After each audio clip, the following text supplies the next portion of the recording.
Ankafaliana tomboky lasopy vavy no androsoko indray ao tokantranonao n'ity alina ity fotoana ifanomezantsika rehetra atao anatin'ny fandarana Sahila Soa izay arahanao eto amin'ny fahitalavitry ny MBS miaraba manokana anareo izay manaraka ny fandarana ihany koa amin'ny alalan'ny onjam-peo 5.4 FM ary indrindra anterina izany fiarabana izany ho anareo rehetra izay manerana Madagasikara sy izao tontolo izao manaraka ity fandarana ity amin'ny alalan'ny page Facebook ny MBS toy ny mazatra irako manolotra amin'ny namana mpanolotsain'ny tanàna ihany koa ny fandarana Ramatoa Clémence Rarinirina miarabanao Clémence tonga soa ato anaty fandarana indray miarabanao namana Lilira Farala dia harapaina toraka izany ihany koa isika rehetra manaraka sy tapaka ny fandarana Sahila Soa eto amin'ny MBS isaky ny alarobia tahaka izao ny famerenana moa dia ny alahady ariva fa dia marobe ianareo no manaraka sy tapaka an'ity fandarana ity ka dia isorana amin'ny tafitafy ianareo ao anatin'izany fahavononanareo ieno sy anaraka ny resadresaka izay ataonay ato anatin'ity fandarana ity izany amin'ity alin'ilay ity moa izany dia ahitra eo amin'ny ora ray mahery eo toy ny mahazatra ny fandarantsika. Tantely amam-bahoana moa ny fiainana Clémence Rarinirina ary dia fantatra tokoa izany fa dia nodimandry androany fitojoana 13 ny filohan'ny antoko DHT Madagasikara Andriamatoa Arinaivra Samuelina mpanao politika ny sehatra ny taonany maro teo amin'ny tontolo politika moa izy ary isany nametraka ny dian-tanany atao anatin'izany sehatra politika izany izay eto amin'ny fandarana Sahila Soa ny tenako Clémence Rarinirina ny teknisianina sy ireo ekipa televiziona manontolo dia mitondra ny teny fampiononana ho an'ny ankohonany sy ny fianakaviana ao anatin'izany voina mitranga izany. Anahoana kosa indray ary ny endriky ny fandarantsika amin'ity alina ity toy ny mahazatra isika dia handray vahiny ka amin'ity alina ity dia vahiny roa sosona no raisitsika ny voalohany amin'izany dia ny avy amin'ny hetsika proravalumanana na ny HPR dia tsisa fa Andriamatoa tsy mandresy ary ny vahintsika faharoa kosa dia mitondra kaskety anankiroa izy androany voalohany amma filoha lefitra ny fikambanana masikoro azy ary ny faharoa kosa dia amma sekretera generaly ny antoko otrika afo azy diso fantatrareo loatra dia tsisa fa Andriamatoa Elia Rabe vahiny. Araka izany endrikendriky ny vahiny izany dia ny resaka politika no ibahana atao anatin'ny fandarantsika amin'ity alina ity isantarantsika ny fiarana araka izay fanambara teo ny resadresaka izay iarahantsika misolo tena ny HPR ka ny zavatra nitranga tany Mahajanga nandritry ny fanatanterahana ny congrès patry ny antoko tiako Madagasikara no entsika anomboana ny fandarana amin'ity alina ity dao arahantsika izay fanadihadiny izay dia miverina eto avy hatrany sika mandray ny vahiny voalohany.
raha isika vetrany ny vahinintsika voalohany amin'ny tialina ity a efa natsidika teo any Andriamatora tsy mandresy izay mpikambana ao anatin'ny Braony HPR etsika proravalymanana faly mandray anao tompoko amin'ny vahiny ato anatin'ny fandarana sahila sao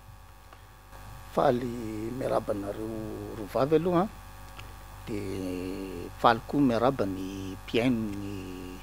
radio sy ny mpijery télé MBS amin'izao ora zao nisy moa ny olona mitona-paorina de mamerina angamba ny fiaraha-miory amin'ny fianakaviana manontolo satria olona manana lanjany zany Arina Ivora Samuel zany fantatra teo amin'ny sehatra politika ny teto Madagasikara ka tsy hainy tsy amangy faorina andreo fianakaviana de aiza misosoka tsony manjo tompoko eny ary Andriamatora tsy mandresy a na raha antsika teo iny ny fanadiadiana le tsika nisantarana ny fandaharana ny herinandro lasa teo izahay dia nitondra ny ako ny fanatanterahana ny kongresy ny antokotima tany amin'ny faritra Itasy tany Analavory marimarina kokoa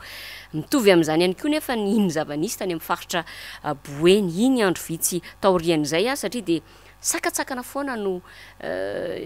atao amin'ny flora valimanana sy ireo mpanaradia azy ny mpitondra fanjakana moa zany amin'ny alalany ireo mpitandro ny filaminana izay efa ho verevitra tanteraka no ao ambadika ireny fanakazakanana samy hafa ireny ahoana ny fahitanareo etsika prora valimanana ny reny fihetsika ireny ary inona ho anao manokana no mahatonga ny mpitondra anao andrainy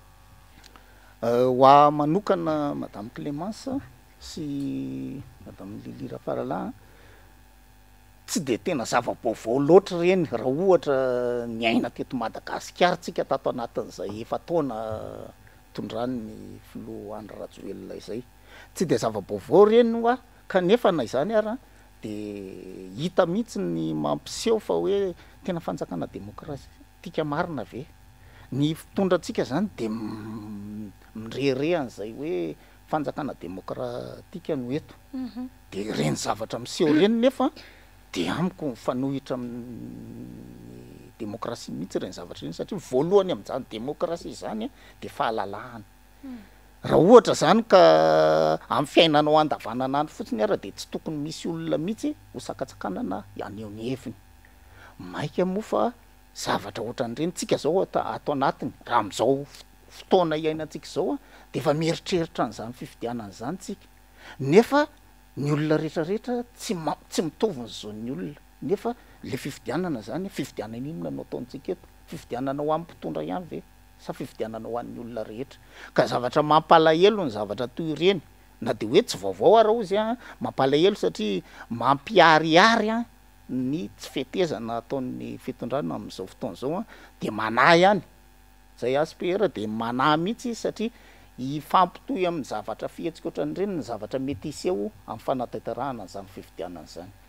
ny zavatra iarahantsika mahita iarahantsika manaiky hoe na misy azy reo sakatsakana atao foana zay toerana rehetra nale de totosa foana ihany ny kongresy party ny antokotiko Madagasikara nizotra araky ny tokony ho izy ohatra farany teo ny kongresy zay natao tany amin'iny faritry Boeny iny zany nandritry ny lahateny nataony nanaitra manokana ny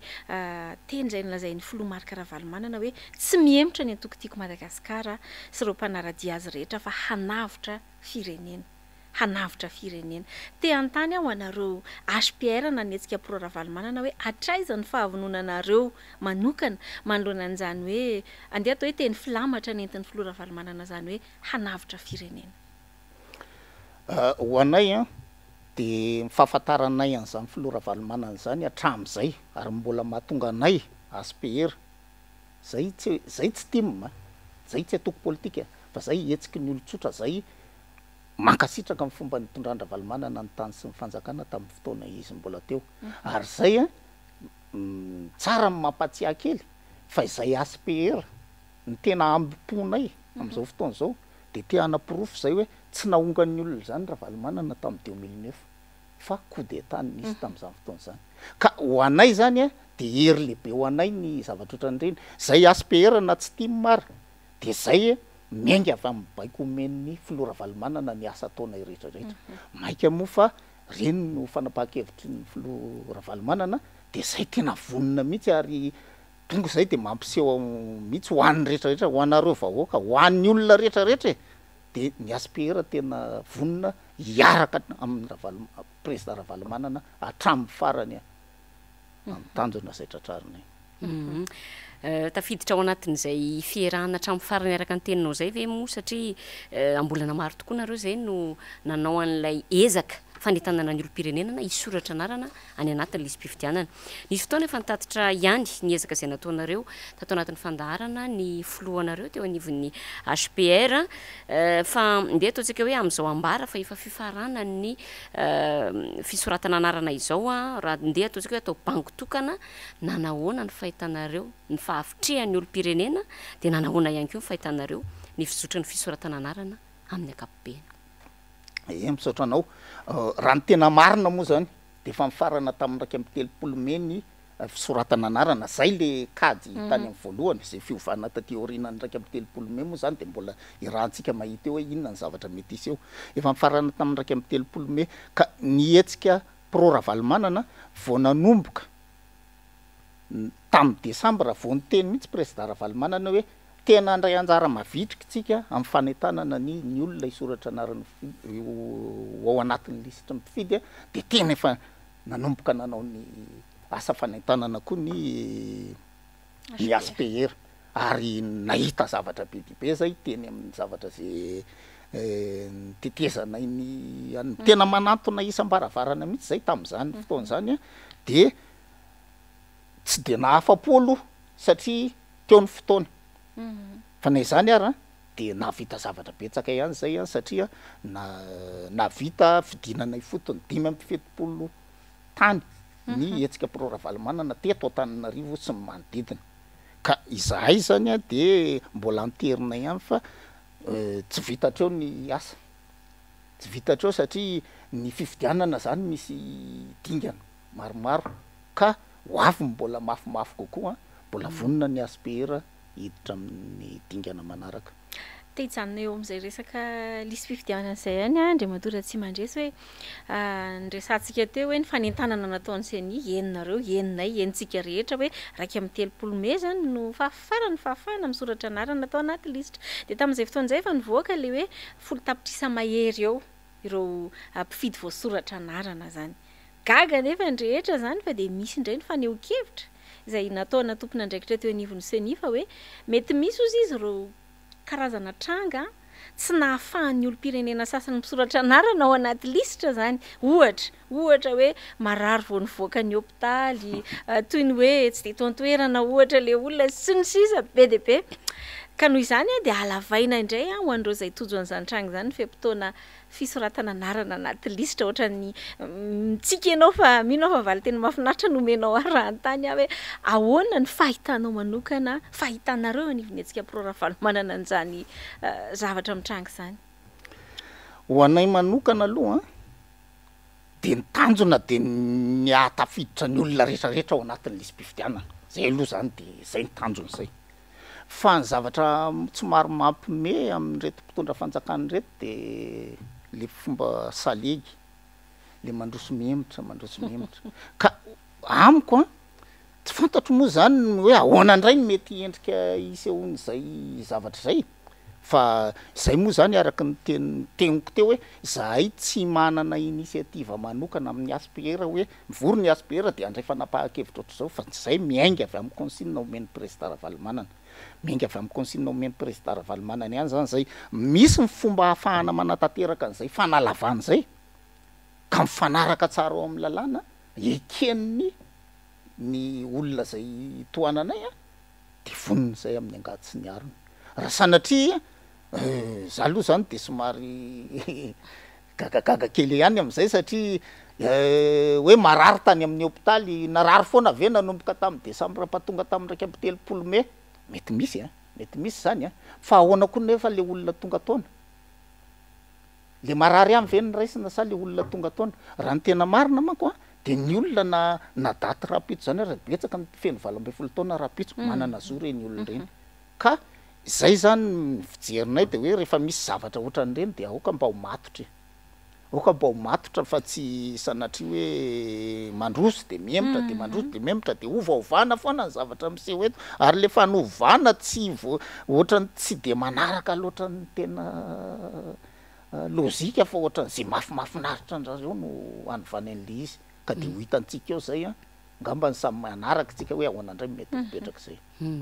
tsika moa teo miresaka fifidianana fa ho an'ny antoko tiako Madagasikara de hoe mazava ny lalana fifidianana ihany am'izao fotoana zao ny antoko de tsy mitsahatra ny mitaky ny amoahan'ny fanjakana ny daty mpifidianana tato anatin'ny volana maro ny antoko tima de tsy nitsahatra ihany koa tetsy andanin'izay a nanetsika an'ireo ratsamangaikany a minerina ny fokotany ny distrika sy ny faritra mikasika ny fiomanana ho amin'izany fifidianana izany ka ny ray jolay ho avy zao zany de hanatanteraka kongresy nasionaly any antoko tiako Madagasikara inona manokana no andrasanareo etsika pro Ravalomanana amin'io kongresy lehibe ho tanterahana eny Tanjombato eo mino aho fa nieritreritry ny Mpomban-Ravalomanana rehetrarehetra sy ny tim de tsy misaraka ary tsy misy zavatra samihafa ny tanjona de hoe ahoana ny fomba ahafahana manao fifidianana mangarahara ka ny congrès national ny tim io de miandry zavatra tena ngeza be tokoa ny zahay satria raha ny tokony ho izy any hoe mbola fikasanay moa zany sy zereo olona mitaky ny verenany Ravalomanana président Ravalomanana no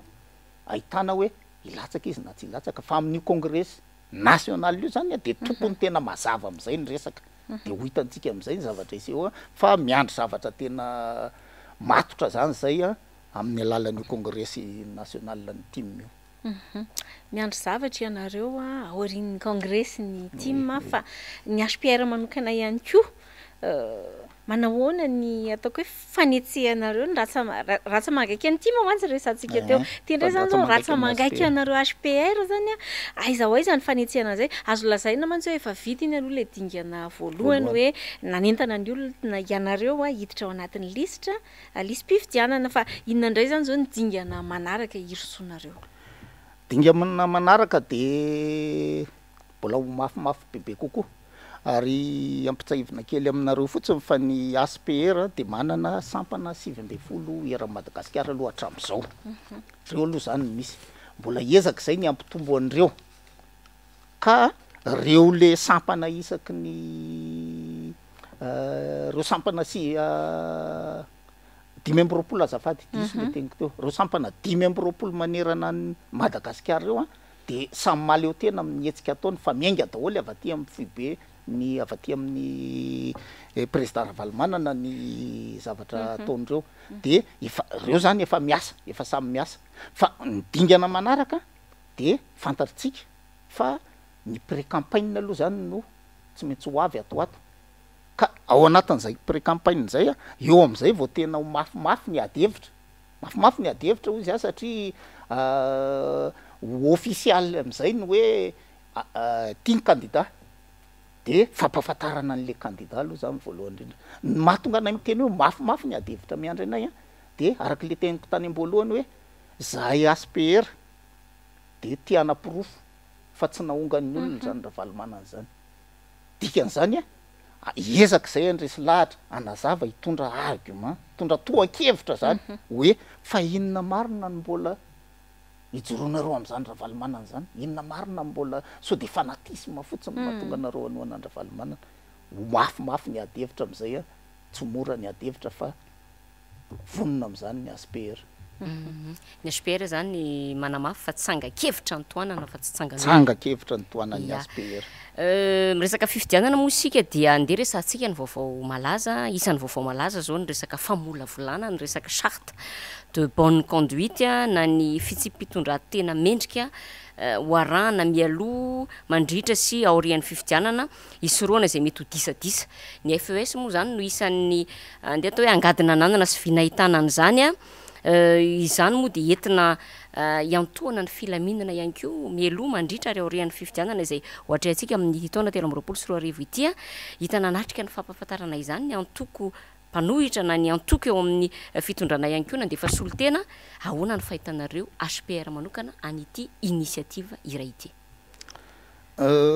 zay de mahita fa ilaina tokoa ny zavatra toy ireny indrindra lalao hitambarana no atao tovy amin'ny hoe raha mijery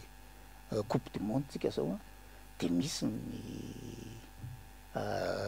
fepetra zany hifanarahana de mimeloha ataontsika hoe règle du jeu ngamba no azo ilazana an'izay ka ny charte de bonne conduite de anisany ilaina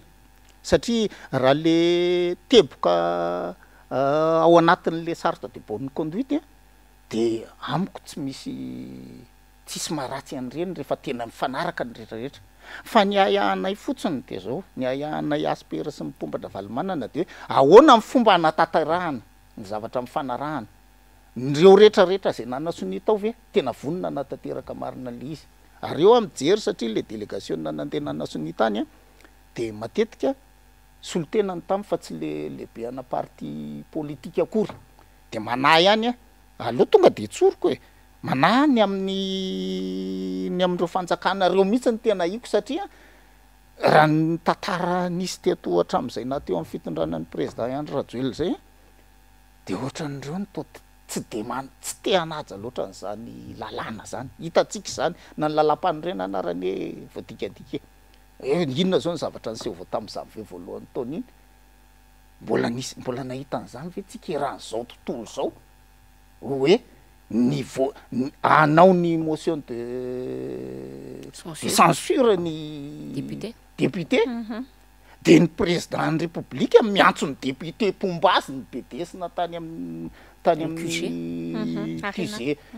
accusé ny RD zany tsy mbola fahita eran'izao tontolo zao zany tompoko ka zavatra ohatran'izany a hoe le fanjakana mihitsy ny mampanahana hoe anaraka ny charte de bonne conduite io ve ny fanjakana fa ny atoko mpanohatra aloha mino ahako na tsy ny time ihany tsy ny mpanohana andra valomanana ihany mino ahako a fa tsy ho avy amin'ireo mihitsy no mety hisy sakasakana ny tsy hanatanterahana an'io ka ny azany takiko de hoe lay fanatanterahana an'ireo zay zavatra mifanarahan'ireo inona ny moyen anerena ny tsirairay anaraka an'io manana tena fahefana ve lay komity le komity le mpanaramaso zany manana fahefana tena aneriny tsirairay anaraka an'io ve ny ireo komity ireo sa so de sanatria mivava mialatsina hoe so de façonnage fotsiny ray no zavatra ho tenenina ao anatin'io a fa de fa mampiomana ihany ho anareo zay indrindra inareo zay nanasony an'io tany ny aty amin'ny toko-panohitra mbola tsy nandesony le izy ngamba raha tsy diso zay niara-ny volotany zay niara-ny volotany ary fahinoko anazy de fa nikeny io zavatra io ny fanaovana ny procédure na signature aloha zany a mialatsina raha mbola tsy de fantatro loatra le izy fa efa karazany fanarahana io zavatra io de mametraka mitodika aminareo a sy indrindra ireo le ao amin'ny toko-panohitra zay candidat rehetra oka mba hojerena kely hoe ahoana ny fomba hanatanterahana ny zavatra voasoratra sy ny zavatra ifanarahana Izy iny moa nisy vanim-potoana nanaovana an'izay famolavolana zay na le atelier nafana namoaka an'izay tolo-kevitra rehetra ao anatin'ity charte de bonne conduite ity. Ny tsara hotsimpiana fotsiny dia hoe anisan'ny paikady hatongavana amin'ilay hoe fifidianana marina madio ekeny rehetra iny zavatra iny ary ny antoko-tiako Madagasikara manokana tena nametraka mihitsy tanatin'ny famolavolana an'izany hoe tsy misy dika ny anaovana an'ity zavatra ity rehefa tsy mipetraka mazava hoe iza ny mpanara-maso izay manaraka na tsy manaraka ilay charte rehefa avy eo ary inona kosa no mety hoe sata mife na sazy miandry an'izay mini mandika an'izany satria samy nanana finiavana ny mba tsy hisy nikorotana daholo izay rehetra namolavola tao anatin'izany ka dia ho hitantsika eo moa izany ny tohiny fa reny ny zavatra hitantsika an-tranga amarana ny resadresaka sahady sika Andriamatoa Tsimandresy nafinaritra le teninao teo hoe vonona ianareo ny HPR manokana tena miandry izany hoe consigne avy any amin'ny filoha Marc Ravalomanana ary dia hoy ianao hoe andresy lahatra ny olona ianareo fa tsy naonga ny vahoaka izany Ravalomanana izany fa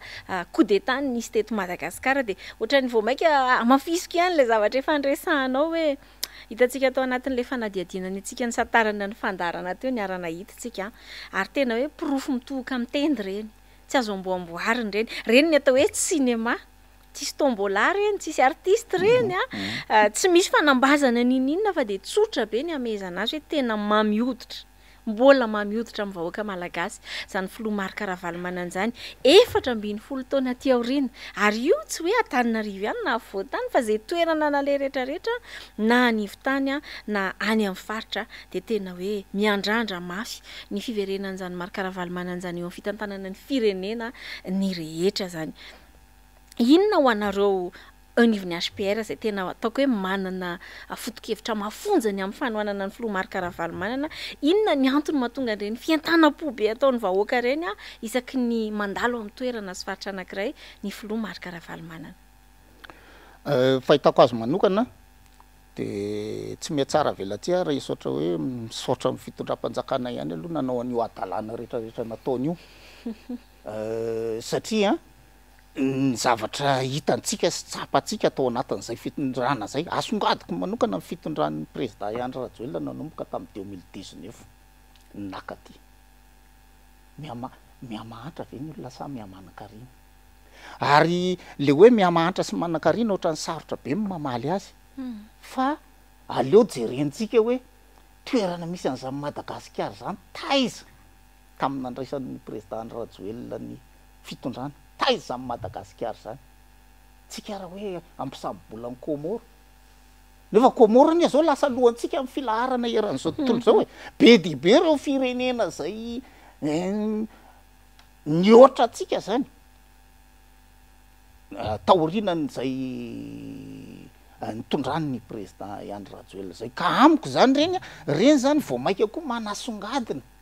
vao maika mampiratra nanaitra ny ampopon'ny olona reny zay mifahitako azy nanaitra ny ampopon'ny olona lay fivoaran'ilay situation Madagasikara dia natadidiavan'ny olona hoe tsy ohatran'izao anie tamin'ny andron'ny dady asa raha tadiditsika tsara tamin'ny 2009 anie ka andray ny fionambean'ny ny OU any Madagasikara tsy amiko ny fidianana amin'ny Madagasikara hoe andray an'izany fionambe resam-pirenena zany tsy zavatra tsy aventure tsy zavatra tsy hitovy amin'ity fandraisantsika n'ity jeu de ville amin'izao fotoana izao ty akory fa firy taona manana an'izany ary hitantsika reny ny infrastructure zay manana an'ireny ihany reny fa inona no nataon'ny fitondrana tetezamita raha tsy tatarandreo tomobile zay ny zarazaraina ohatran'ny zara mofo gasy dia amiko zany ny olona zany lozika be reny fihetsiky ny olona reny mety nisy ihany ny salasala tamin'izany fotoana zany satria eo koa moa zany tia koa tena izadiny ty hoe nisy laingana fafy tamin'ny 2009 tena nisy ny laingana fafy ary ny olona betsaka no nandairan'ilay lainga zany dia somary nraviravitanana ny olona fa rehefa nahita ny olona fa hoe nieritreritra fa hanarina ny Madagasikara reto olona nitondra reto vao maika mifanohitra amin'izay ny zavatra nisy dia amiko zany zay no anaovako hoe misaotra amin'ny fitondram-panjakana ihany manao ny adalàna rehetrarehetra nataony io fa fitaovana entinay reny a andraisina lahatra hoe taiza hoaiza toko moa nisy Madagasikara tamin'izany fotoana zany e de aiza hoaiza tsika zao zay fotsiny zany a de fa ngeza be zay raha hitarina ny ady hevitra tsy vita mihitsy zay situation Madagasikara zay hoe taiza nisy azy tamin'izany a aiza misy azy am'izao raha jerena tsika zao inona zao ny zavatra mialatsiny kely asa na ho resahanareo eto zay ataoko entre parenthèse kely fotsiny mikasika ny jirama ngambany tsisy tsy mikaikaiky ny président Jean-Éric Rakotoarisoara moa zay zay rainy hoe azo raisina fa tsy mitombona fa menimenina koa am'izao fotoana zao hoe tena tsy rariny tsony ty de ino moa anazy iny fa zay président Jean-Éric Rakotoarisoa efa elany natsapa fa tsy rariny na tamina nalany an'izany président Andry Rajoelina zany ary zay efa tam'izany natsapa hoe tsy rariny fenao zany zao vao mahita hoe tsy rariny ka arabasoa aloha arabatsara fa aleo ny tarato zay tsy tonga mihitsy nefa na izany ara de mampieritreritra anao ihany zay hoe raha misy ny architecte mpanangana ny trano de anao anisan'ny architecte nametraka ny fitondrana io ka mampisaina anao zany zay a fa raha misy tompona andraikitra anisan'ny tompona andraikitra na fototra zao adalàna ataon'ny mpitondra zao a de ny azo raisina fa tsy mitombona ny tena fototra zao mankasitraka be deabe anao andra matora tsy mandresy nitondran'izay fanehoan-kevitra samy hafa izay a resaka moa ianao teo hoe laingana fafy nininana fafy a de hatramin'izao mbola mitoy le resaka lainga fafy amin'ny alalan'ny compte fako indray no isehoany saingy ny vahoaka efa maharaka efa mahafantatra an'ilay diabolisation zay moa zany le izy hoe entina tena fanaratsiana sy tsy fanaratsiana fotsiny ihany fa tena hoe fanaovana caricature an'le olona ho tena hoe sanatriavy vava ho olona tena tsy mendrika nefa ny am'izao fotoana zao de efa tonga saina ny vahoaka mahita an'ireny compte fako maro be izay mirongatra be am'izao fotoana zao ary fanadiadiana nataon'ny mpanao gazety avy any ivelany no isan'ny nampiseho an'izany nampiariary an'izany hoe ay misy olona ao ambadimbadika ny fitondranao ihany a no ao ambadimbadika reny famoronana n'ireny compte fako samy hafa ireny fa de mankasitraka be deabe anao andra matora tsy mandresy nitondra an'izay fanehoan-kevitra maro samy hafa izay a inona ny teny farany entinao amehezana n'izay resadresantsika atao anatin'izay 30 minitra nirana taminao zay misaotra anareo ny teny farany tiako amehezana satria ny fotoana moa manapetra tsy afaka ivalaparany ty fa raha ny sitra pontsika de mbola ho mety ho lava ny adevitra nefa ny taona manapetra de ny teniko de zao mitodika amin'ny vahoaka malagasy aloha oka ny vahoaka malagasy tsiraray mba tena olo-pirenena ho tompona andraikitra marina fa sanatry ny vava ohatra ny mialatsiny ale fomba fitenena na inona entindrika moa ka mandehandeha manaraka ho azy any am'izay hitondranindrika anazy any tsy sanatry itsika ohatran'izany fa okotsika mba tena olo-pirenena mandray andraikitra fa miankina amitsika miankina amiko miankina aminao no avin'ity firenena ty fa tsy miankina mpitondra rery marina fa manao adalàna mpitondra fa saingy zao izany nametraka n'le mpitondra teo misy amitsika ihany na de hoe nisy ara ny alabato nisy mifidy io olona io nisy mifidy io fa tsy hoe alabato zato isan-jato ny natonga an'io teo ka miantso antsika mba tena ho tompona andraikitra tsika am'ty firenentsika ty farany a de hitodika kely amin'ny ASPR satria zay moa no isoloko tena eto ny ASPR de anao assemblée générale ordinaire zany a amin'ny sabotsy zao de miantso zahay miantso an'ireo mpikambana rehetrarehetra ASPR rehetrarehetra mba hanatrika an'io fionana io a ao abelera manomboka amin'ny 10 amin'ny sabotsy zao manomboka amin'ny 10 de miantso ihany koa reo olona zay lina na hoe maniry hiara-dia aminay a resy lahatra ka hiara-dia aminay a de tongava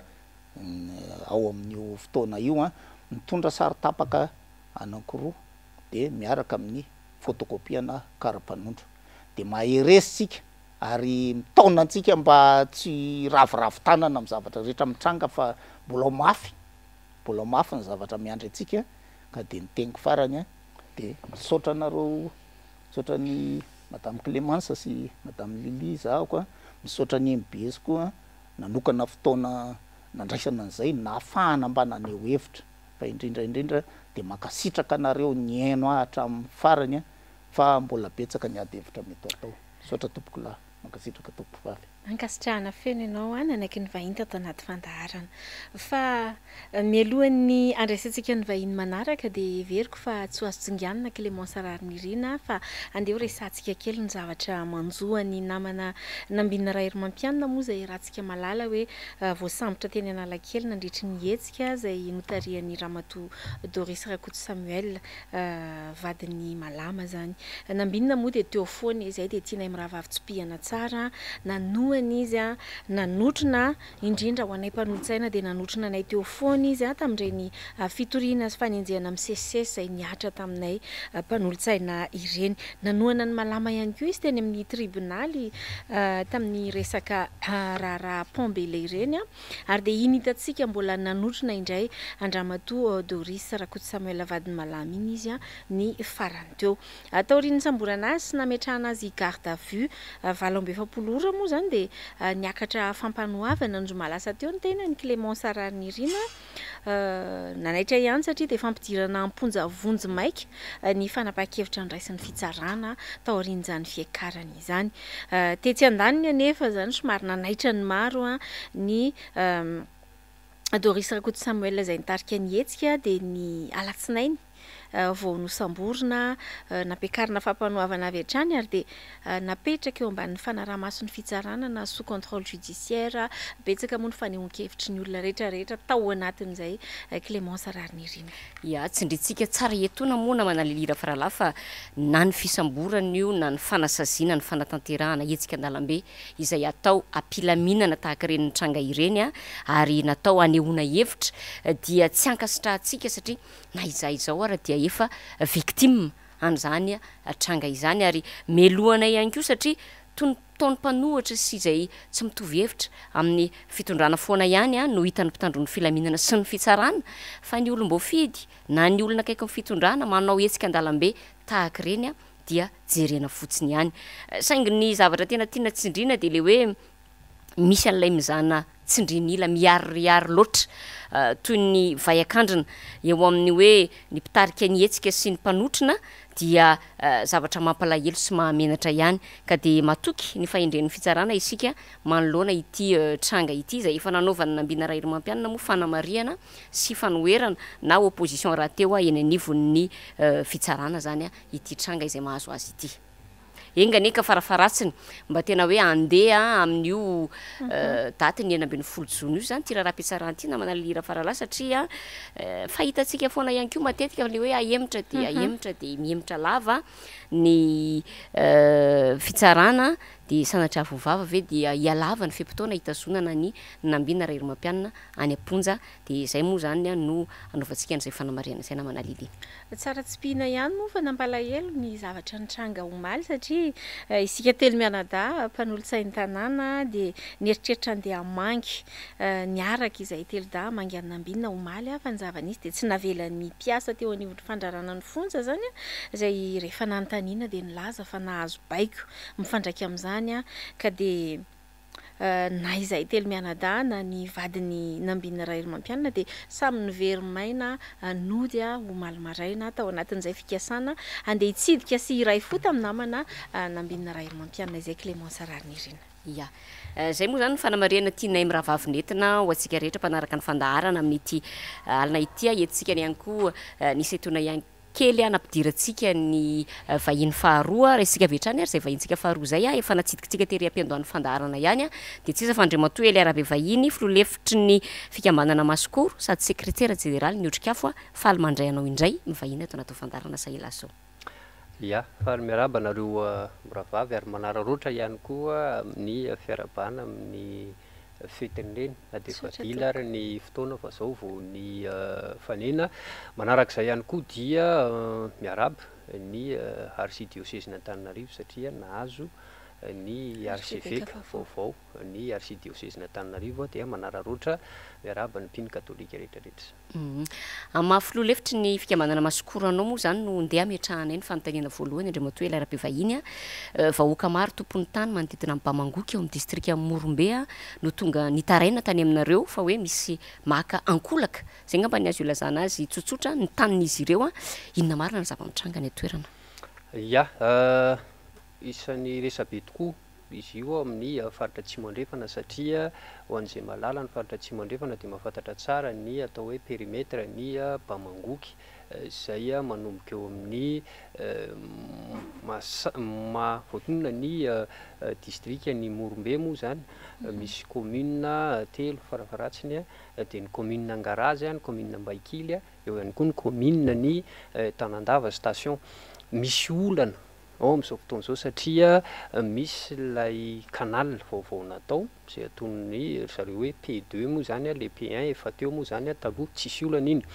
Miodidina an'io dia misy tany izay efa najarian'ny olona hatramin'izay hatramin'ny ray aman-drenin'zareo sy ny karazany izay ivelaran'le tany moa zany miodidina eo amin'ny 6000 hectara na 4000 hectara eo. Rehefa vita io le canal io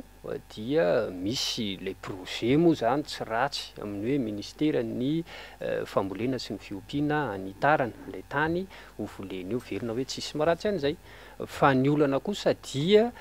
misy zavatra somary tsy mazava ao anatin'izay satria tamin'ny voalohany zany izy io ny olona nanantena satria misy an'le politika ny fanjakana amin'izao fotoana izao le resaka hoe fizarana karatany sy ny karazany ho an'ny mbola tsy manana hanamorana ny azahoany ny mpiray-tanirazana tany dia samy nanantena an'izay zany ny rehetra le manajary ny tany. Ny lehibean'ny faritra sy ny ekipany koa moa zany dia nampanao an'le hoe tany am-boalohany zany le hoe karazana reconnaissance ve zany ny azo ilazana azy na hoe izavy le olona mamboly ny tany firektarina marina le tany dia akoatran'izay hoe reo le olona tsirairay mamboly reo izy manana firy hektara avy nisy fotoana zany milana an'izay donné zay dia nanao tokoa zany le olona satria na riska koa mba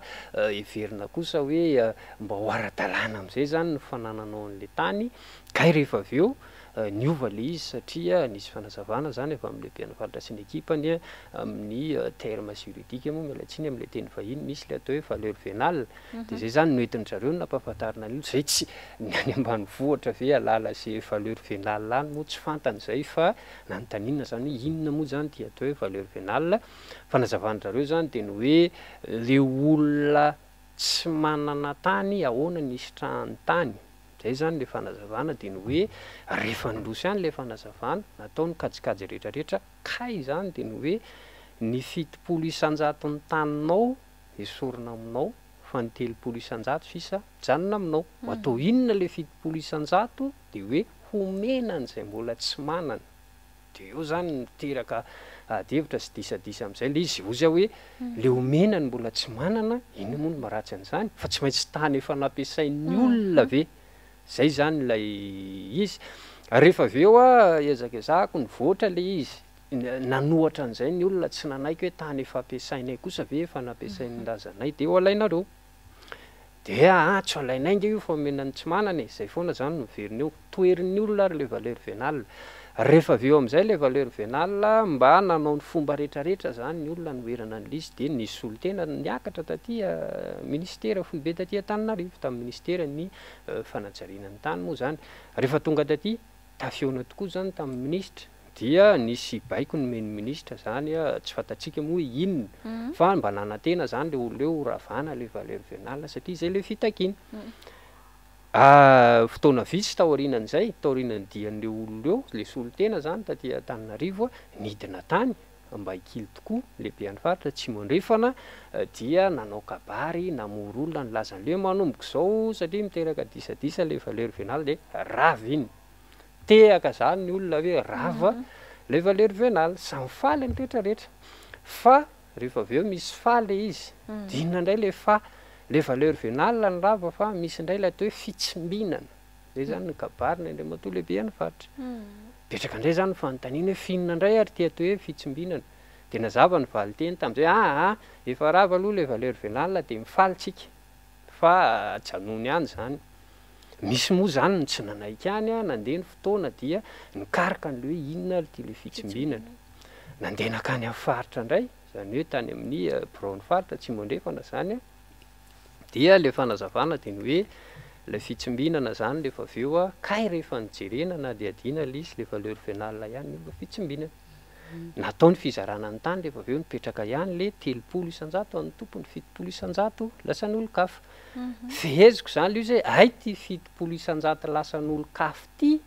lasa ny autorité ny akamaroany ny autorité ao Toliara no nizara le 70 isan-jato loha lisitra amin'izany Andriamatoa lehibe any faritra ny talepatry ny fambolena sy ny fiompiana ny misy tompon'andraikitra eny amin'ny université any Maninday ny tompon'andraikitra ao amin'ny topo sy ny domaine ao Toliara ny hatramin'ny secrétaire général ny ministère ny fambolena sy ny fiompiana vo zay zany le réseau ao anatin'le réseau moa zany fa tsy ireo ihany nizara le 70 isan-jato ny tany ny olona misy manana hatramina 100 hectara mihoatra ao anatin'izany Andriamatoa lehibe any faritra sy ny ekipany zay amin'ny zavatra zay amin'izay zany afo hoe zoko rehefa nitarainy ireo olona eo tsy hitan'izay nitarainana ny autorité ao Toliara tsisy hitarainana tonga taty Fimata ty Antananarivo amin'izay zany le izy na fikambana ny Masokoro Arivo lahy ndrasina Antanana le izy satria misy profo mazava tsara rehefa noentina aminay manjery amin'izay dia ozy izy lehibe Andriamatoa lehibe any faritra ny antso hoe andray fepetra makasika ny eo amin'izay le tsy fantatro momba ny tenako manokana zay niresaka an'le raharaha ve momba ny fikambana ny Masokoro Arivo lahy eto Antananarivo ve dia hoe ajanony io fa raha tsy ajanonareo andray fepetra dia eto azano izy aho hoe zoany Andriamatoa lehibe any faritra sy ny ekipany mandray fepetra fa raha zay indray aloha zay no heverina hoe ampitahorana anay dia hijanona amin'izy diso adresy Andriamatoa lehibe any faritra zany raha zay ny zavatra rehetrarehetra fa mpiray tanindrazana amintsika ireo dia izy zay hoe tsy maintsy arovan'ireo avereno amin'ny olona ny taniny le gadra le valilany samboronareo tao amin'ny commune ny Tanandava station avoay ny nay zany dia roa amaranako azy mijanona zay raha ohatra avoaka tsy misy fepetra ireo le gadra valilay zay samborona tao amin'ny commune ny Tanandava station samborana an'ireo tsotra be satria efa iroso amin'le fizarana ny tany ireo ry zareo zany le 4 comité napetraka ry zareo isahana le fizarana an'le tany dia le olona valy tao amin'ny commune ny Tanandava station ireo heverina hoe hanohatra an'ilay fizarana satria misy taniny ao dia izay ny samborana azy dia nigadraina ty Toliara dia eo mbola misy fanontaniana satria izy ry zareo hoe dossier tsy fantatrareo ny resahanareo dia ozy zany Tanandava station commune ny samborana an'le olona eo zany district any Morombe ao Morombe misy fitsarana nanino le olona eo tsy nitsaraina ny Morombe fa tonga dia any Toliara fantatray ny valiny satria ry zareo miteny hoe tsy fantatray le dossier satria misy apahana autorité tsy nety nandray tamin'le tany tao Morombe dia nitsaraina any le olona eo ya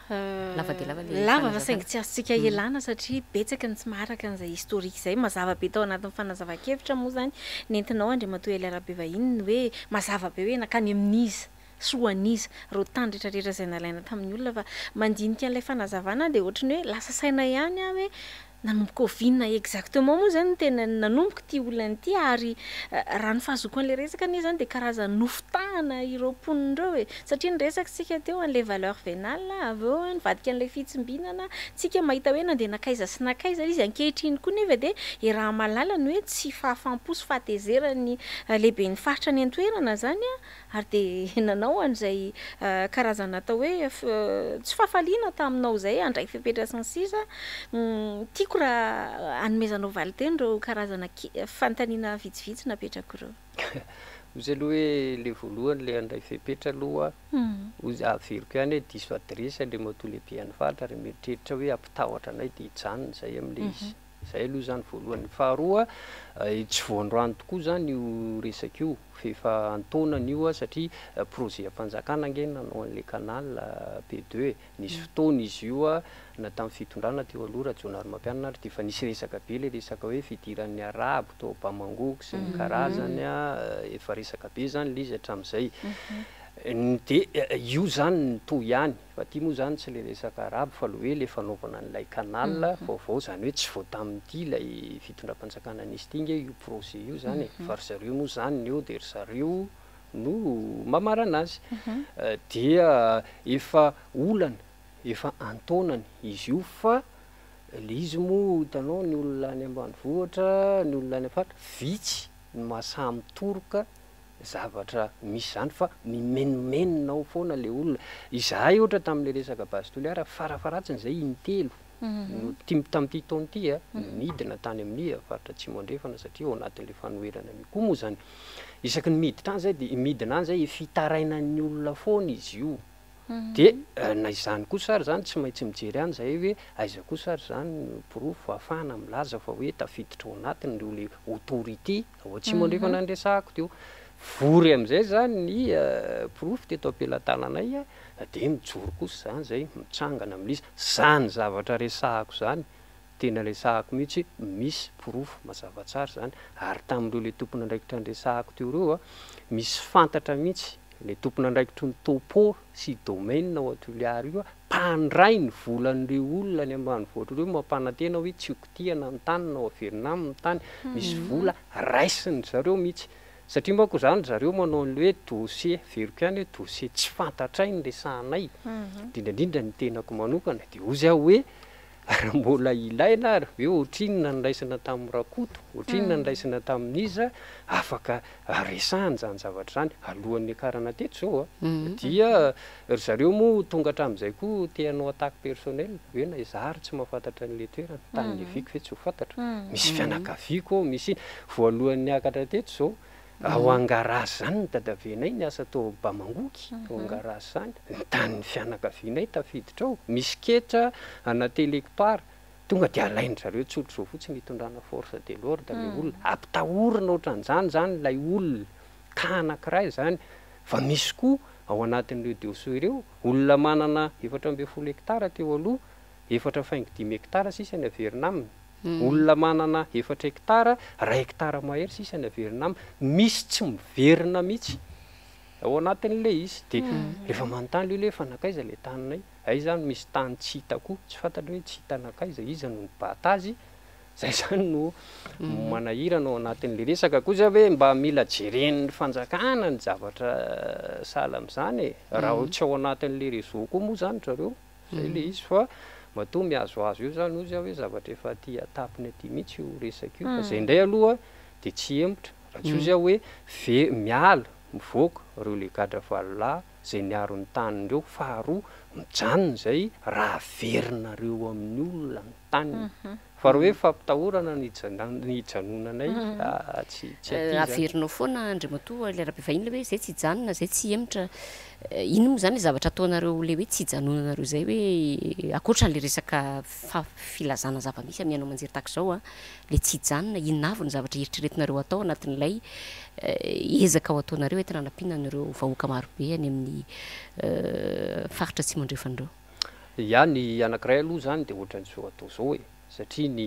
mpitondra angeto amintsika mazana manampitsofiny tsy tenenako hoe be marenina fa rehefa tonga aminaina manjery ohatran'izao le resaka zay vao taitra zay zany aloha tsy fajanonay ary manararoatra koa zany hoe fananana nareo namana am'sehatra ny aina manjery ozotrany de mba araraotiny satria fitaovana ahafahana mba milaza ny zavatra misy marina eto amin'ny fireneny tony ny faharoa ataonay ohatran'le resaka basy toliara koa izy ty tsy maintsy isy ary efa ao anatin'ny fanomanana an'izay zany zay fidinana ny atoerana mihitsy any amin'ny commune Angarazy Ambaikily sy Antanandava station ifampitafana amin'ireo olona reo fa mbola olana kelinay amin'izao fotoana izao ampitahorony zareo zay olona manome information aminay tedavony zareo fatratra zany hoe iza le manome ny information de mbola vitsy aloha ny mahasambyseho ao anatin'izay fa misy kosa efa tena manolo tena mihitsy hoe vonona raha misy ny ilana azy miaraka amin'ny porofo miaraka amin'ny zavatra rehetrarehetra ao anatin'le izy de zay aloha zany ny dingany everinay ho atao ho hita eo moa ny fivoarany mendalana eo fa zay foana le izy hoe mijanona zany zay raha ohatra hita hoe mijanona ihany koa le fanambakana ny mpiray tanindrazany de mijanona zay ao anatin'le izy fa raha mbola mitoy zay raha mifampitahorana no atao tsy maintsy miroso foana zay ninninona isy eo Miresaka moa ianao teo hoe anisan'ny zavatra ataonareo ihany koa ilay fidinana any an-toerana mihitsy any amin'ny faritra atsimo andrefana iny. Mandalo eto ianao dia anararoatra kely anontany mahakasika ny resaka famatsiana herinaratra any amin'iny toerana iny. Manao ahoana ny resaka fahatapahan-jiro any amin'ny faritra Toliara amin'izao fotoana izao? Zay hoe raha miresaka jirama tsika miresaka herinaratra amin'ny ankapobeny dia aloha ataoko miaraka aminy ao koa ny kery satria amin'izao fotoana izao zany ny tena ohatrany hoe sady te hime raha me dia ohatrany hoe mandatsa nefa ihany koa mieritreritra hoe tena firenena miemotra marina tsika. Raha ny faritra Androy no nalaza tamin'ny fisiany hoe AES le mpamatsy rano amin'ny citerne sy ny karazany 13 taona teoriana hita eto Antananarivo zany. Nefa zany fiera ny mpitondra fanjakana sy ny mpanohana azy hoe makany amin'ny fampifandrosoana tokoa tsika. Zany ny zavatra misy. Fahatapahan-jiro zany any amin'ny faritra Atsimo andrefana dia ozy hoe efa lasa fanampin-tsakafo zany angamba. Lasa efa mahazatra le izy io lasa iainantsika eto andrenivohitra io ihany koa satria raha nataoko hoe nidinana tany ray volana lasa zay dia tena ozy hoe tena efa tsy haiko intsony zany ny tenenana azy hoe ahoana fa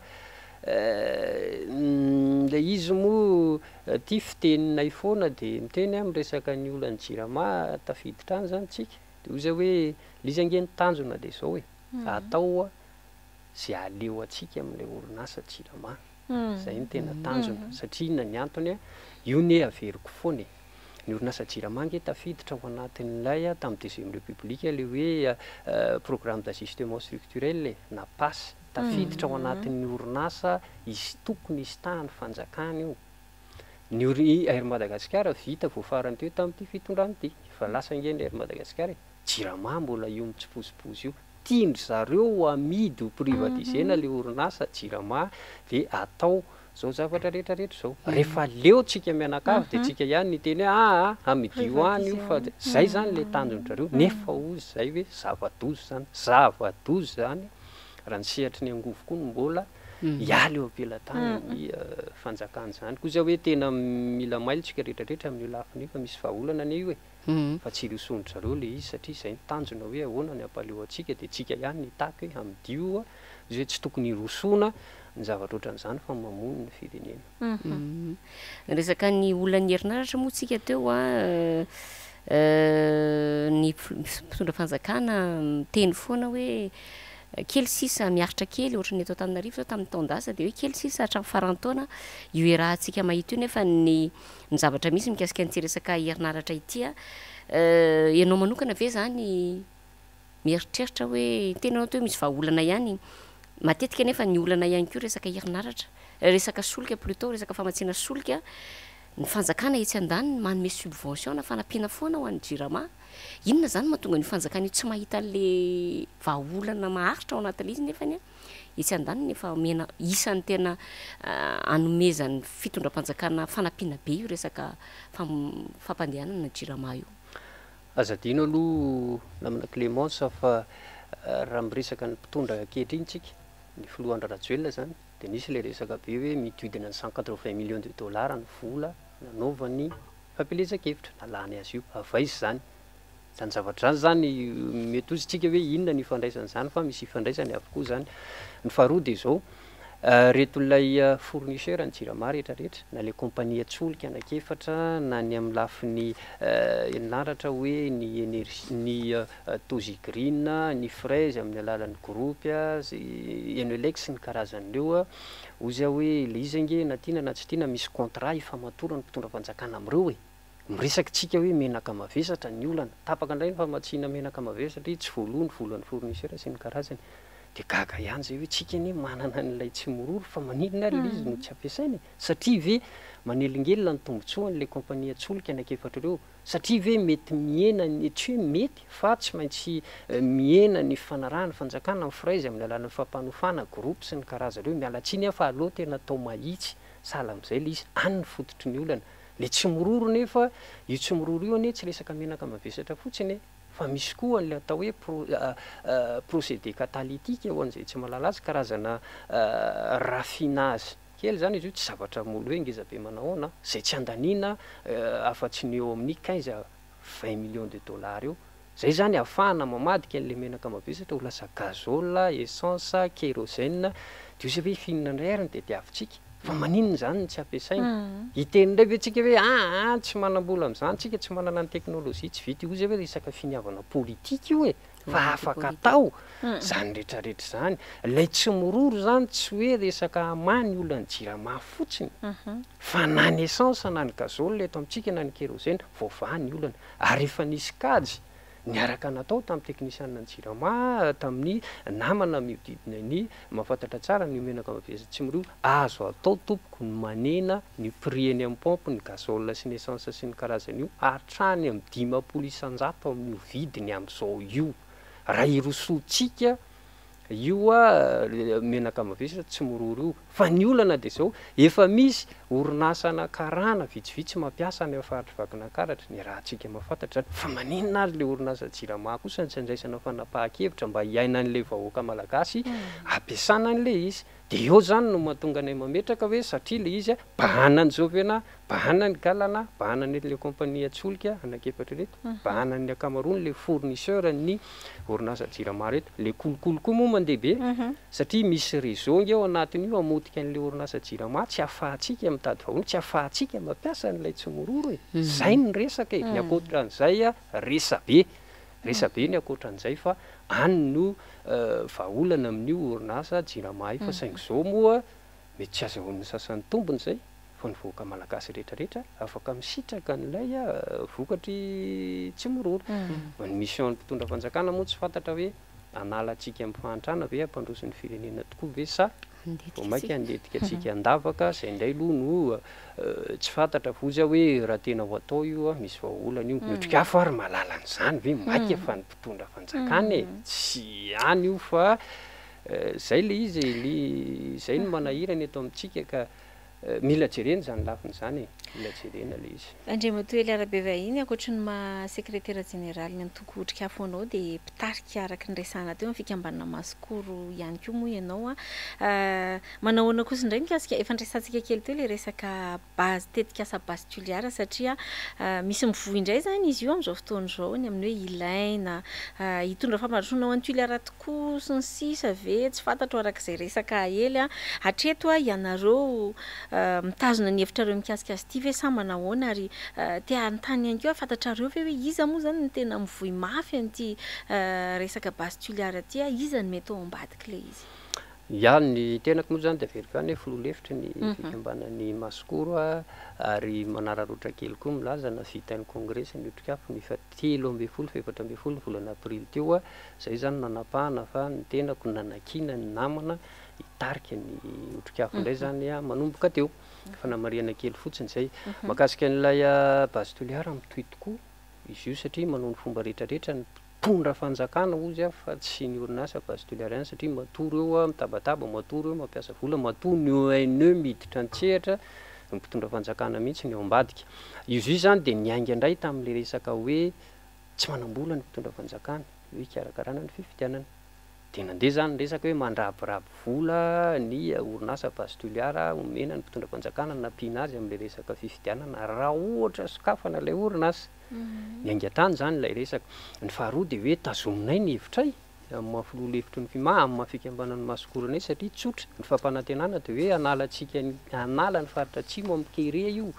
de izy efa azafady ao afaradifay nge misy any QMM mifanila nge zany distrika ny Anosy distrika ny Faradofay sy ny distrika ny Amovombe zany fa iza ny mpiray-tanindrazana amintsika reo raha misy atoko hoe mpifindra monina be indrindra eto amintsika ny foko zany ny resahako tsy te hiteny an'le foko nefa zay aloha zavatra misy tsy maintsy resahantsika ny foko atandroy ka raha nahafoana ny kere ny QMM de zareo ve de andeha hiparitaka eran'ny Madagasikara de ozy izy tsika hoe ritra mihitsy ny alan'ny karafandrika satria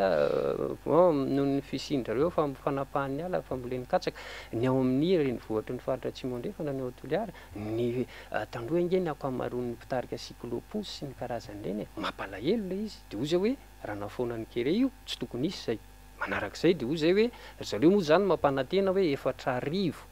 eo no asa ho foronon'ilay orinasa bastoliara azadino ane zany fikambanana zanadriaka zany ange ho an'izay tsy mahafantatra azy na plateforme zany a 20 fokotany eo ry zareo eo amin'ny district ny Toliara voaloha misy ampahany koa amin'ny district ny Toliara faharoa Mangily Faty sy ny karazany iny mikambana amin'ireo asa roa alina nge asa mivantana roa alina raha ohatra ka sanatria mandeha le orinasa bastoliara tapaka ny fitadiavan'ireo sanatria ireo roa alina ny olona tonga de very asa io no eo lay mpiazy zay resahako zay a tsy miresaka ny mpivarotra tsika tsy miresaka an'le hoe tsika tsy afaka ihinana hazan-dranomasina loha tsika nen'ny zanadriaka zay fa nen'ny masikoro indray zay mivelona amin'ny fambolena sy ny fiompiana anetsiny aneo reo hoe soronao de ataonao aiza zay nge le izy ary raha miresaka tsika hoe nyreny alana ny baobab zany ho azay tsy mahafantatra ny faritra raha miresaka baobab tsika de ohatrany hoe zay ny mampalaza ny faritra mena be fa miala tsiny toko zany district ny Toliara faharoa zany raha mbola baobab zany koa nyresaka akoatrany hoe variété firy izy ny ao sy ny isany eto ambonin'ny tany mihitsy nyresahako tsy eto Madagasikara tsy misy manana betsaka noho izany ho aripaka zany zay fa maninona ny tsy ataonareo ny tetikasa amin'ny lafiny tourisme fa maninona tsy ataonareo ny tetikasa amin'ny lafiny fambolena sy ny fiompiana ataovy ny tetikasa anampiana nyreo mpanjonyreo zay zany le izy ty zany tsy resaka faritra tsy mandrefana ihany fa Madagasikara mihitsy nyresaka satria treto miala tsiny fa tsy misy tombony azotsika amin'ireo le grande mine reo ambady via hoe QMM hoe tena tsy misy tena mahitsy le resaka de ampidirina kizo indray isika amin'ny alalan'ilay fampidirana ny bastoliara zay zany ny joronay tsy anekeny eo anatin'le izy fa mora amin'zareo moa no miteny hoe nareo tsy tia fandrosoana nareo tsy azafady aiza koa no ny tena ve manao politika akoatra ny mahafolo lefitry ny fima ny tena koa zanak'ilay faritra tsy mandrefana de anao zay ampiletika an'le faritra satria zay no mahazatra ny sasany moa de very manana an'izay toe-tsain'izay koa ny tena ka zay zany ato amin'ny fikambanany Masikoro Rivolahy ato Antananarivo de tena mbola mijoro amin'ny fanoherana an'io amin'ny herinay rehetrarehetra satria le izy kosa fatapoko fatam-pirenena hoe tsy nisy tombontsoa no entin'ny fitrandrahana re-pirenena teto aloha hatramin'izao de tsy maintsy mijoro zay amin'izay lafin'izay le fandripahana ny tontolo iainako faritra atsimo ange fatatsika fa faritra maina de mbola ho aripaka ao indray zany ny alana baobaba sy ny karazany any aminay ange ny pharmacie zany tsy malala n'izany pharmacie zany ny olona iny ala iny ny pharmacie de ho aripaka ao iny de ahoana tsy afaka ekeny zany zavatra zany zay moa zavatra misy any amin'iny faritra tsy mandrefana iny fa matetika koa andriamatoa larabe vahiny rehefa mifaraparan'ohatra zao ny fe-potoana iasan'ny mpitondra de misy foana ny manararoatra resantsika teo ny resaka périmètre Bamangoky izay ahitana olana resantsika teo koa ny bastoliara fa nareo zany zao mety tena mila manaramaso be satria mety misy zavatra hitranga tsy fantatra ny mpanararotan'ny olona ny fiafarana fe-potoana fiasana ohatran'izao amin'izany lafin'izay fa rarotina ihany koa eto indray te iresaka aminao amin'ny secrétaire général ny antokotrika hafanao anararoatra ny fandalovanao ato anatin'ny fandaharana te antany hevitra mikasika ny hoe anatanteraka dio an'ny Frantsa ny filohan'ny Rajoelina voalaza fa isy ny fionany amin'ny andriamatoa filoha français Emmanuel Macron inona ny mety ho resahana sy andrasana amin'ity fiona ity raha ny tombanao na ny eritreritra manokana raha ny vaovao fantatra aloha de ny hoe ny filoha malagasy nangataka n'ilay fionana zay de efa misy dikany tsara petraka izay ilay fanamarian'izay ny faharoa ny tontolo politika eto amintsika amin'izao manahirana na ny hoe ny contexte politika farafaratsiny aloha de ny hoe misy ilay resaka mandeha makasika ny hoe isina teteza mita zay anarany tsy tetirantsika lalina genia hoe traina hoe fa misy zany le izy tsy voatononao anatin'izay ny filoha ankehitriny hoe izy ny hitarika n'ilay fitondrana teteza mita iverina ho atsangana zany fa anaran'olo-kafa no voatononao ozy hoe la izay aloha de fa tsy maintsy mampikoropaka azy na tiana na tsy tiana ny faharoa de zao hoe tsika zany zao raha ohatra ka tena mandeha lay processus rehetrarehetra de hoe vanim-potoana mialohan'ny fifidianana tsika ny akamaroan'ny olona aloha mieritreritra nitondran'ny Madagasikara hatramin'izao de mieritreritra hoe raha tsy mahazo ny tsodrahan'ny la Frantsa sarotra ny atafy apetrahany eo tsy azotsika esorona koa zany zay hoe tsy mitady nitsotra any la frantsa aloha ny mpitondra kehitriny Andry Rajoelina na de somary marisarisa lay fifandraisan'zareo eo zay zany ny lafin-javatra faharoa fa ny fahatelo koa de ny hoe raha ho atao koa lay fifidianana tsy ampy ny vola aiza no andeha hitady vola oza hoe mety tafiditra ao anatin'lay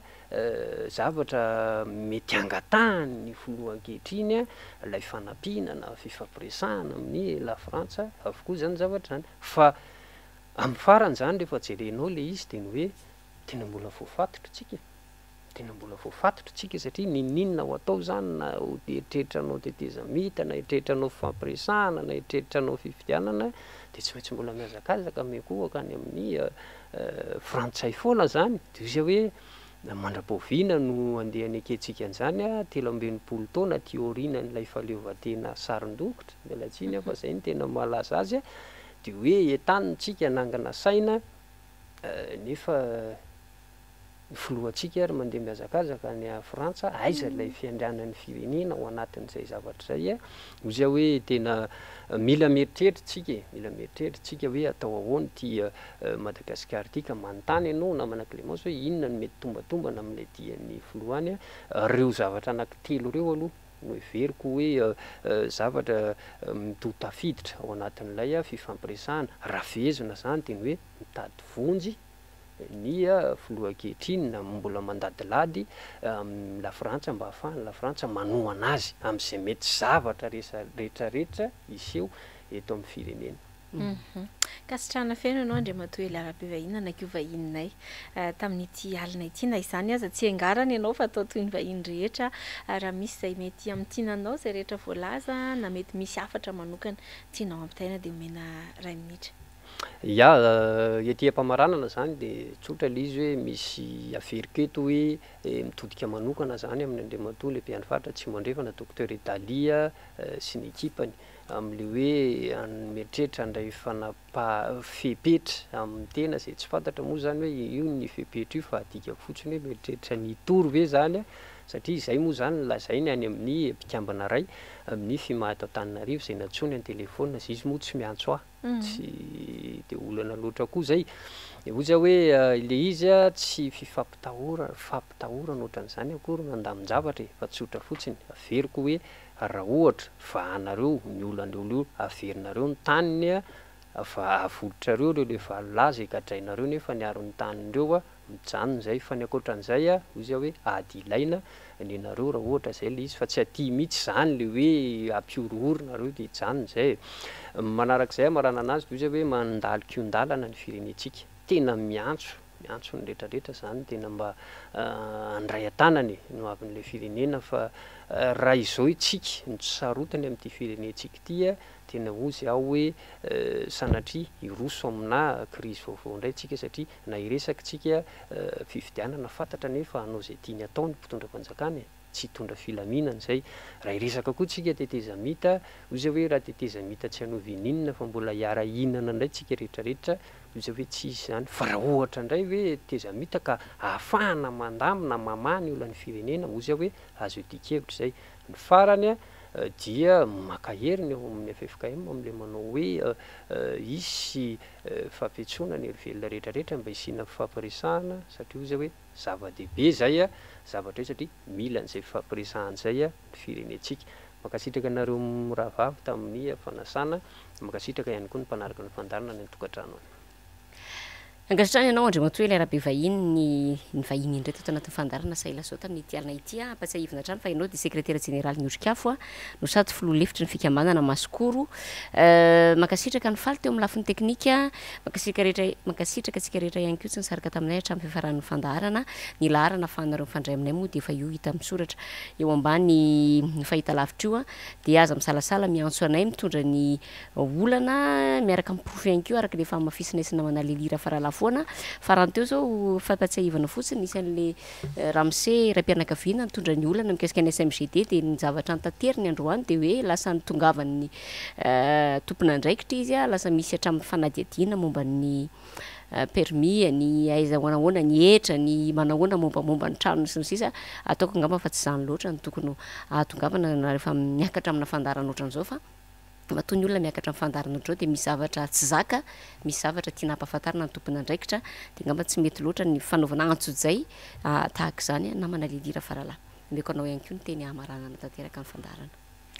tsy mety hoe ianao ny fanaovana antso-zay fa jereko amin'ny lafi ny miabo indray le izy hoe nisy ny ainy ny afatra matoa nisy akony tahaka izany zany tonga tany zava-dehibe dia hoe ny faneho-kevitra ataonao eto dia misy fiatraikany amin'izay zavatra hitarainanao ary ny rariana moa dia fiatraikany tsara fa izay ny zava-misy manaraka akaiky ny raharaha iny hatrany izay miravavina izany naty izany ametraka ny mandram-piona fa everina fa aleo tara toy izay tsy misy mihitsy fetiny reny tokoa tamin'ny alahady teo tsy dia tena voaresaka miravavy loatra fa manamafy ny fiarabanany ireny mpianakaviana rehetra afaka nankalazana iny dia miaraba manokana ny neny lalao ravalomanana sy ny ankohona ny sara ravalomanana ianareo rehetra izay iverina hoe ray aman-dreny vehivavy eo anivon'ny antoko eto amin'ny firenena mirary soso fahombiazana be dehibe fa ny tontolo tsy misy vehivavy everiko fa tsy azo eritreretina ary anisany mitondra aina mahafirenena ny firenenany reny koa dia anterina izany fiarabanantsika rehetra izany izay no nakatonanay amin'ny endrika mahafinaritra ity fandarana ity mametraka ny mandram-piona ho amin'ny fandarana manaraka indray ary